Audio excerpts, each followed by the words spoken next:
What's up, everybody? This is Trysta. Please subscribe to This League. Tap the bell, comment below, and give us a like. What was that we experienced yesterday? The wildest last day of the NBA season in history. Mm-hmm. This is exactly what the NBA wanted. We didn't even know who was playing until 11:15 last night. No, I stayed up. I mean, it didn't look good for me, but I stayed up to see the end of the Jazz game. And the Jazz won, so they take the 1 seed. So here's a brief recap of what happened. Wizards came back. It looked grim. Mm-hmm. They came back from 17 down to beat the Hornets. Also, really quick aside, ultimate bad beat Sunday. Yeah. The worst beat because everyone is like resting stars. Some people are trying to win. Some people aren't. So like the lines were so skewed. I got so fucked. Yeah. I lost so much money. Everything went wrong. Anyway, Wizards came back from 17 down to beat the Hornets. They got the 8 and the Hornets get the 10. They did not cover and the over did not hit. Knicks beat the Celtics. This solidifies the middle of the Eastern Conference. Knicks are 4, Hawks are 5. The Heat have the 6 seed. What does that mean? Time to get your resume out. Dust it off, Mike Budenholzer.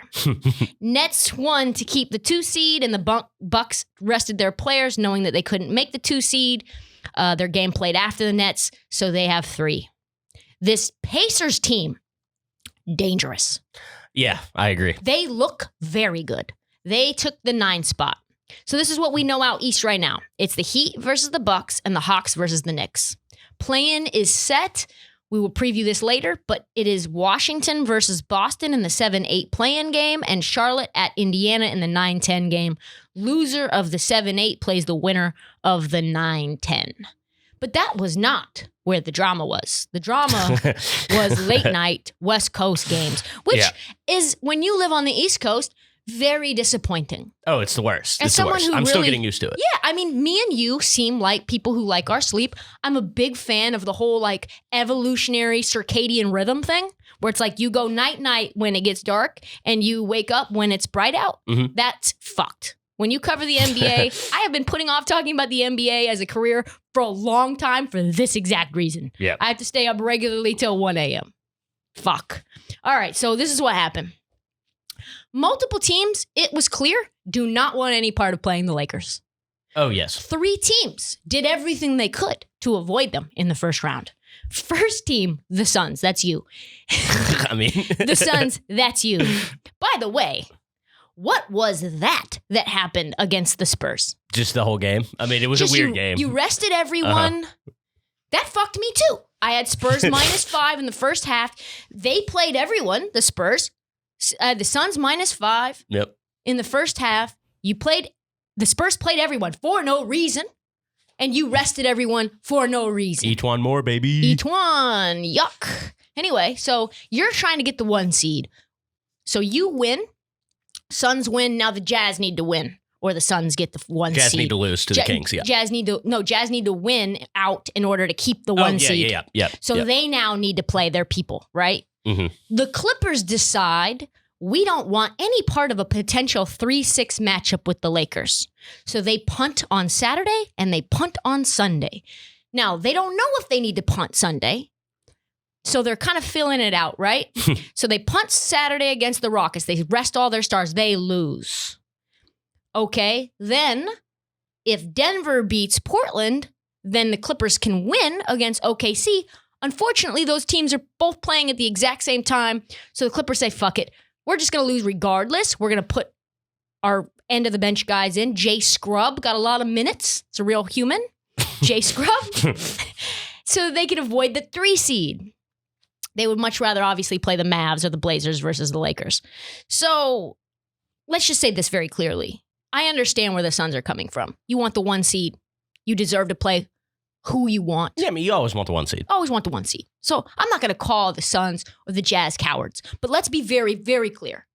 Clippers, you're cowards. You are garbage. That is garbage. Losing to the 2 out of the 3 worst teams in the NBA on purpose so you can avoid the grind and playing the Lakers, who you should be slated to probably maybe match up with, who you wouldn't have anyway. They were going to play the 7 seed. You were going to avoid them anyway. But you know what? That's garbage. That's garbage. I agree. Blazers had control of their own destiny. They finished the season 10-2 to grab the 6th spot. I'm not speaking about the Blazers.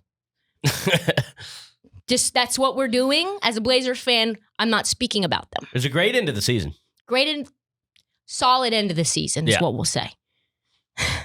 Not going to give many more shine. Let me just say this. They look currently very good. They currently look the best I have ever seen them close to the end of the season. Everyone's healthy. That's all I'll say. So here's where the fun begins. Warriors beat the Memphis Grizzlies in an electric end of game. Steph Curry started cold, ended up hot. Everyone now calls him the MVP, which is wild. Braun's calling him the MVP. John Morant is calling him the MVP. Yeah. Is Steph Curry going to win the MVP? No, but... No. If they take that from Jokic, that would be just an all-time snake move. Yeah. So Portland's going to run it back against who they played in the Western Conference semis in 2018. They played the Nuggets, and the Mavs run it back against the Clippers. They went to 6 last year. Whew. And then, this is where the fun begins. Wednesday night, Golden State plays against the Lakers in LA. Yeah. 7-8 game, and Memphis plays San Antonio in the 9 and 10. Man. Let's go Warriors. Man. Let's break them down. Play-ins? We talking about play-ins? So, I don't think that play-ins are considered playoff games. Do you? Like, they probably count towards postseason stats, if I had to guess. They're postseason wins. Yeah. But they are not playoff wins. It is weird, though. It's a completely new thing, NBA so I don't really purgatory. know. Yeah. Not quite postseason, not quite regular season. Anyway, baseball established this with their one-game play-in wild card years ago. This is not the playoffs, but this is an extension of the regular season. Even in the NBA, they're calling it a tournament, not the playoffs. So I just want to make that clear. Oh, gotcha. Okay. So now we have the 8 seed Washington Wizards traveling to Boston to play the 7 seed Celtics. Winner gets 7 seed.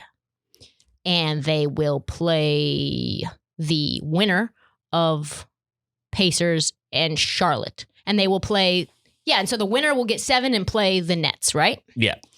So in the early game, we have the Hornets versus the Pacers in Indiana. TJ McConnell, as an aside, came out and basically said what we all knew to be true since I called this as a conspiracy. This is a conspiracy. TJ McConnell said, listen, this is all lies. I can't find one player who feels this way about Nate Bjorkgren. This guy is in the fucking locker room, and he's like, listen, nobody knows what's going on. I've, quote unquote, got his back. I know all the players in this locker room have his back, and this shows by how we've played. And they have played excellent. No doubt. I don't know if you've been watching them, but they move the ball and move without the ball the best probably right now in the NBA. Mm-hmm. Just the way that their offense is flowing, and they're riddled with injuries. If they got fully healthy, this team could be actually very good. Anyhow, we're going to have to revisit in the offseason this scandal, because Definitely. That was a scandal. Because nobody's talking about the fact that we all need to evaluate what's going on with Woj. Nobody's asking Woj. That is an element of it, yeah, for sure. Excuse me, you cannot report something that's not true and then just go back underneath your rock and pretend like that news story didn't exist. Like the fact that nobody's being like, Woj, what happened? Who did you talk to? Who are those sources? You talked to actually Arvidas. You talked to Domantas Sabonis? Because you mentioned Domantas Sabonis, and now Sabonis is saying he didn't say anything at all. You said Malcolm Brogdon. What's happening there? Who are the coaches that you talked to? Or did you actually talk to any of them? Was this through Bano, the guy who left in the middle of the season and might be disgruntled and has some things to say? Nobody's asking, Woj, what the fuck? So, I mean, that is wild. I think Indiana wins this game. I think the Hornets right now, they've lost, I have this stat. They've lost 5 in a row. Mm-hmm. They've been all over the board. Terry Rozier said that they've become predictable in their offensive sets, which is not good. And Indiana can finally lock down. So I think this is going to be an easy, quick out. Obviously, Hornets going to be playing for their lives, but I'm still bullish on the Hornets' future.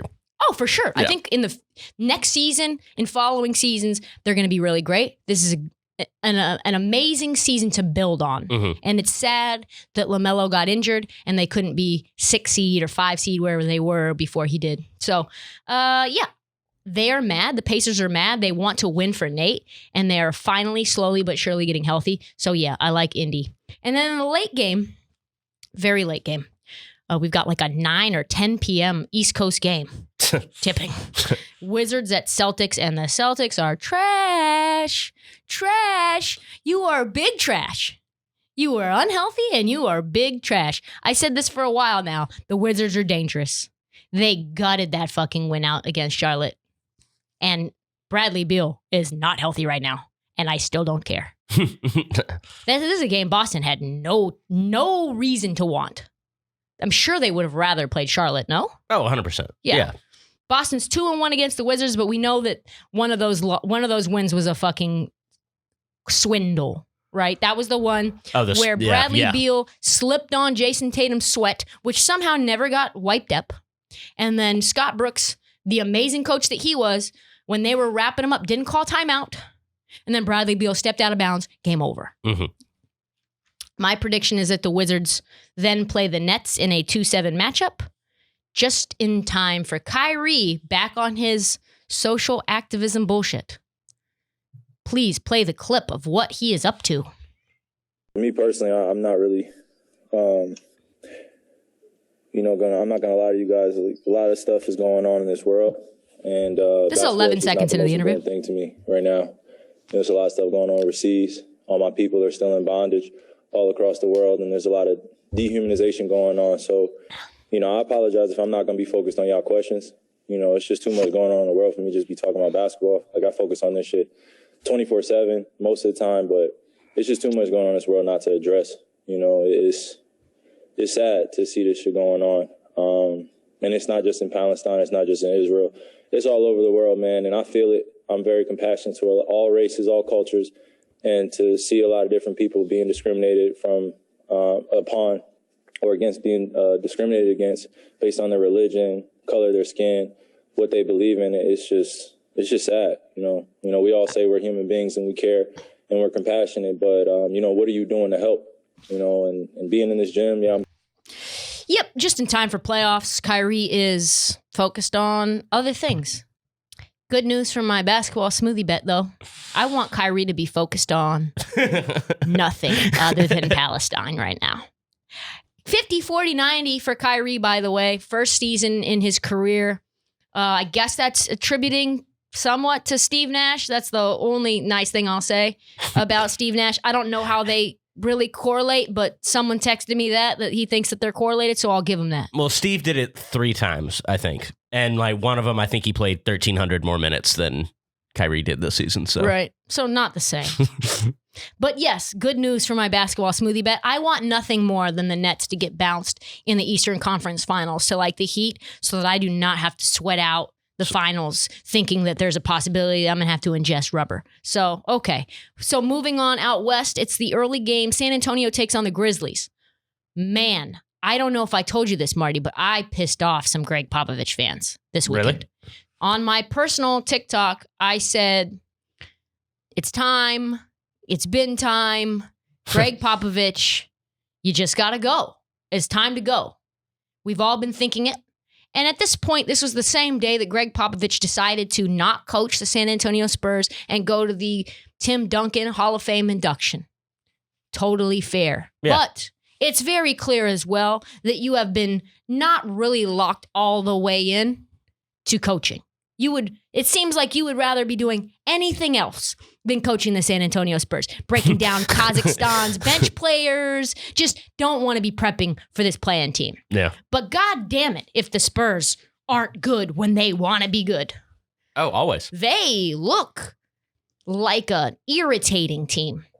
The best, most gross matchup is the Lakers playing the Spurs in the winter. They win against the Memphis Grizzlies, which I think will happen. And then Lakers lose against the Warriors. And now you have fucking LeBron James up against Greg Popovich. You think that doesn't put a little fire in his belly? That would be so awesome. Oh my God. Yeah, sick. That is by far the best scenario. Outcome, yeah. Some nights the Spurs score 80. They lose the Raptors by 5, and then they beat the Suns by 26. So I don't really know what this team is. I think it all depends on how much they want to win. But DeMar DeRozan and DeJounte Murray and even Lonnie Walker. I like Lonnie. Yeah. Lonnie Walker can just put up 30 at any time. So, and the Grizzlies, now that the Jaren Jackson's back, they're dangerous, but I think they make way too many mistakes. They have one of the worst turnover differentials in the league. Mm-hmm. And San Antonio will exploit that. They exploit mistakes pretty well. Yeah, they're pretty good at that. And then at the Out West 7-8 game, we got classic Chef Curry putting the Warriors on his fucking back. He's Batman. I'll say it. What he's done has been incredible. Has there ever been a star player that has had to fight against his head coach and pull the entire team into the playoffs when even the organization doesn't want to be in the playoffs? Like, I've never seen that. I don't know. You'd have to think about it. Yeah. Anyway, they play the Lakers in probably the best game of the year. It's going to be sick. Of the year. Draymond Green against Montrezl Harrell and Anthony Davis. This is what he had to say after the win against the Grizzlies, which got me so fired up for this matchup. Floor you love defensively. Andrew Wiggins had 10 rebounds. You had 9 rebounds. Like, everybody chipped in when it came to defensive rebounding. People are talking about, oh, you guys are so small, and Valanciunas was going to take advantage of his size, which he did a good job. But are you guys almost enjoying? I'm a motherfucking dog. Straight like that. I don't know how else to tell you. People have been going at me for years with centers. They've been going at Loon for years. That shit ain't worked yet. We dogs, so keep trying it. I'm a motherfucking dog. I'm a motherfucking dog. Guess what he's about to do to Anthony Davis? Guess what he's about to do to Montrezl Harrell? It's going to get so fucking chippy down there low. Please. It's going to be so nice, so steamy. It's going to get dirty, too. Oh, yeah. No, One game? It's like the national championship?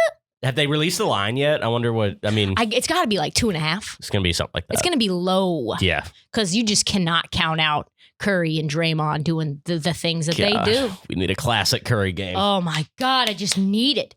Golden State just humming. So dangerous. They're building leads even when Curry is shooting 1 for 11 from 3.